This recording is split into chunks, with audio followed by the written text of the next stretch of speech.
If you own the Garmin R10 or you're thinking about buying one, chances are you're wanting to get the best spin numbers possible out of it. So with that in mind, I've come up with the fairest way I can think of to answer the spin debate once and for all. Now, assuming that you're setting this up correctly, from there I see that you've got three options. Firstly, you can use your normal golf ball. In my case, the Titleist Pro V1. Second, you can use a normal golf ball and put a silver dot on it. Or third, you can use something specifically designed for simulators, like the Titleist RCT. But which is the most accurate and how do they compare against each other? Well, that's what I've tested for you. So obviously I can't hit the same shot multiple times, and I can't hit the same shot with the different balls at the same times.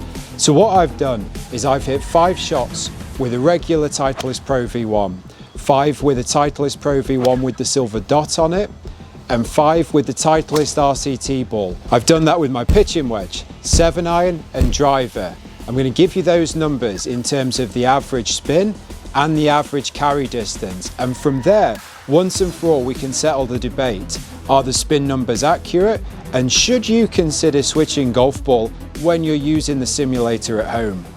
First up is the pitching wedge, and we're testing the Pro V1 first, and you'll see that the average spin was 8,710 RPM.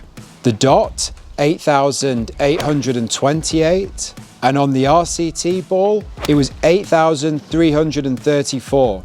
And the carry distances across there, 109 yards on the Pro V1, 108 on the dot, and 109 on the RCT. So the average distances were almost identical with the pitching wedge. The variation came in the spin numbers, but interestingly, the biggest gap was from the dot to the RCT, with the regular Pro V1 coming in the middle. So now we're going to move on to the 7-iron, and I'll put those numbers up for you. The average spin on the Pro V1 was 7,023 RPM, 6,324 on the silver dot, and 6,274 on the RCT. In terms of carry, 151 yards on the Pro V1, 155 on the silver dot, and 156 on the RCT ball. So pretty similar numbers in terms of distance again, but starting to see more of a gap in spin numbers from the silver dot and the RCT to the regular Pro V1. Finally, we hit the driver, and here are the numbers there. On the Pro V1, the average spin was 3,005 RPM. With the silver dot, it was 2,802, and on the RCT, it was 2,604. Carry across the 3 balls was 251 on the Pro V1, 254 on the silver dot, and 258 on the RCT. So there you go, they were the numbers on my home setup in the garden, which is where I use the device.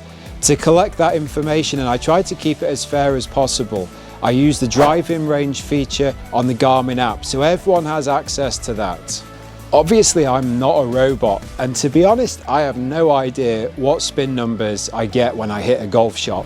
So I'm assuming that the RCT is the more accurate in this, but I don't know that for sure.